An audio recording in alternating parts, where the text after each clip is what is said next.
UP police में निकली है कंप्यूटर ऑपरेटर की बम्पर वैकेंसी, जिसके ऑनलाइन एप्लीकेशन कब से शुरू होंगे, अंतिम तिथि क्या रहेगी, कितना एप्लीकेशन फीस आपको देना है, कुल पदों की संख्या कितनी है और आपकी योग्यता क्या मांगी गई है, सारा कुछ इस वीडियो में डिस्कस करेंगे। अगर अभी तक आपने चैनल को सब्सक्राइब नहीं किया, सब्सक्राइब करें, वीडियो को लाइक करें और ज्यादा से ज्यादा शेयर करें ताकि ये वीडियो उन सभी दोस्तों के पास पहुंचे जो उत्तर प्रदेश पुलिस में कंप्यूटर ऑपरेटर की जॉब करना चाहते हैं। तो आइए सबसे पहले बात करते हैं इसकी प्रारंभिक तिथि की। इसके ऑनलाइन एप्लीकेशन 16/12/2025 यानी कि 16 दिसंबर 2025 से शुरू हो चुके हैं।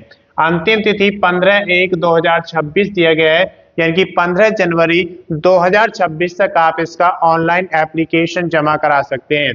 आवेदन शुल्क की अगर बात करते हैं तो आप 18/1/2026 तक जमा करा सकते हैं। अगर आप जनरल कैटेगरी, ओबीसी या फिर ईडब्ल्यूएस के कैंडिडेट हैं तो आपको यहाँ पर 500 रुपए का एप्लीकेशन फीस देना होगा, और अगर आप एससी या फिर एसटी के कैंडिडेट हैं तो आपको 400 रुपए का एप्लीकेशन फीस देना होगा। ये एप्लीकेशन फीस आप debit card, credit card, net banking या फिर कैश कार्ड के थ्रू भी जमा करा सकते हैं। बात करते हैं आयु की। आपकी आयु की गणना 1/7/2025 को कैलकुलेट की जाएगी। उस समय आपकी आयु कम से कम 18 वर्ष और ज्यादा से ज्यादा 28 वर्ष होनी चाहिए, यानी कि आपकी आयु 1/7/1997 से पहले नहीं होनी चाहिए और 1/7/2007 के बाद में नहीं होनी चाहिए। आयु में छूट की अगर बात करते हैं, अगर आप रिजर्व कैटेगरी में आते हैं तो आपको UPP RPB computer operator grade A के लिए जो रिक्रूटमेंट 2025 का नोटिफिकेशन निकाला गया है उसके अनुसार आयु में छूट दी जाएगी। कुल पदों की संख्या यहाँ पर 1352 दिया गया है, जिनमें से जनरल कैटेगरी यानी कि सामान्य की अगर बात करते हैं तो 545 पदों की संख्या दी गई है।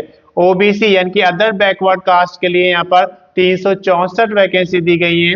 ईडब्ल्यूएस के लिए 134, एससी के लिए 283 और एसटी के लिए 26 पदों की संख्या यहाँ पे निकाली गई है। इसके बाद हम बात करते हैं एलिजिबिलिटी की यानी कि योग्यता। तो यहाँ पर 10th +2 आपसे मांगा गया है, जिसमें 12th लेवल में आपके पास फिजिक्स और मैथमेटिक्स सब्जेक्ट के रूप में होने चाहिए। उसके साथ साथ आपने डोएक से या तो ओ लेवल का सर्टिफिकेट किया हुआ है या फिर उसके इक्विवेलेंट यानी कि समकक्ष आपने किया है तो आप इसके लिए एलिजिबल हैं, आप इसका फॉर्म फिल कर सकते हैं। या फिर आपने इसके लिए डिप्लोमा किया है कंप्यूटर इंजीनियरिंग में या फिर इंफॉर्मेशन टेक्नोलॉजी में या फिर आपने इलेक्ट्रॉनिक्स में इंजीनियरिंग किया है, तब भी आप इसके लिए एलिजिबल हैं, आप इसका फॉर्म फिल कर सकते हैं। उसके बाद हम बात करते हैं अदर एलिजिबिलिटी की। तो आपका टाइपिंग स्पीड यहाँ पे मांगा गया है, जिसमें आपके लिए हिंदी की टाइपिंग 25 शब्द प्रति मिनट होनी चाहिए, और अगर इंग्लिश की बात करते हैं तो 30 वर्ड्स पर मिनट आपसे मांगा गया है। इसके अलावा आप यहाँ पर देख सकते हैं कि मोड ऑफ सिलेक्शन क्या रहेगा, कि आपका क्राइटेरिया क्या है मोड में यहाँ पर सिलेक्शन करने का। तो सबसे पहले रिटन एग्जामिनेशन आपका कंडक्ट कराया जाएगा, उसके बाद आपका टाइपिंग टेस्ट कंडक्ट कराया जाएगा, उसके बाद आपकी फाइनल मेरिट लिस्ट तैयार की जाएगी और आपको सिलेक्शन के लिए यहाँ पर बुलाया जाएगा। उसके बाद देखिए हम डॉक्यूमेंट्स की। जब भी आप कोई ऑनलाइन एप्लीकेशन जमा करते हैं तो उसमें आपको डॉक्यूमेंट्स अपलोड करने होते हैं, जैसे कि आपके एलिजिबिलिटी के डॉक्यूमेंट्स, आपका एक वैलिड आईडी प्रूफ, एक वैलिड एड्रेस प्रूफ, अगर आप रिजर्व कैटेगरी में आते हैं तो कास्ट सर्टिफिकेट, आपका डोमिसाइल सर्टिफिकेट, उसके अलावा आपका एक फोटो और सिग्नेचर आप एक पेज पर करेंगे। तो ये सारे डॉक्यूमेंट्स आपके पास स्कैन कॉपी में उपलब्ध होने चाहिए। जब आप ऑनलाइन एप्लीकेशन फिल करते हैं उसके बाद आप ये डॉक्यूमेंट्स अपलोड करते हैं, फिर सिग्नेचर और फोटो अपलोड करते हैं। जब ये सारी चीजें अपलोड हो जाएंगी तो आप इसका प्रीव्यू चेक करेंगे।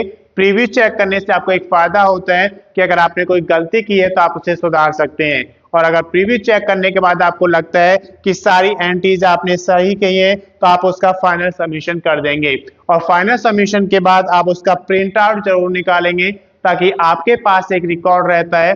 जैसे जैसे आप इस भर्ती में आगे बढ़ेंगे आपको कौन से डॉक्यूमेंट्स की जरूरत है वो सारी आपके पास यहाँ पर इंफॉर्मेशन रहती है। अगर इसकी अधिक जानकारी आपको लेना है तो उसके लिए यूपीपी आरपीबी कंप्यूटर ऑपरेटर का जो ऑफिशियल नोटिफिकेशन है आप उसे पढ़ेंगे तो आपको संपूर्ण जानकारी मिल जाएगी। मैं समझता हूं कि इस वीडियो के माध्यम से आपको उत्तर प्रदेश पुलिस में कंप्यूटर ऑपरेटर के लिए जो वैकेंसी निकाली गई है उसकी संपूर्ण जानकारी मिल गई होगी। अगर अभी तक आपने चैनल को सब्सक्राइब नहीं किया, सब्सक्राइब करें, वीडियो को लाइक करें और ज्यादा से ज्यादा शेयर करें ताकि ये वीडियो उन सभी दोस्तों के पास पहुंचे जो उत्तर प्रदेश पुलिस में कंप्यूटर ऑपरेटर की जॉब करना चाहते हैं। अगर आपने पिछला वीडियो नहीं देखा है तो उसका लिंक मैं इसके डिस्क्रिप्शन में शेयर कर दूंगा, आप वहां से देख सकते हैं। धन्यवाद।